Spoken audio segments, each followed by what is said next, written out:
macam mana? Silakan teman-teman.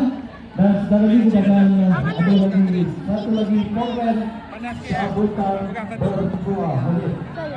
Baru dah start belum? Masih tunggu kita punya program ini macam mana? Dah start belum? Baik. Yang pertama, tangan kiri. Tangan kiri pegang dekat sini. Okey, tangan kiri ini dalam keadaan ke atas. Dulu ni ke atas. Patah selunan ni ke atas. Tangan kiri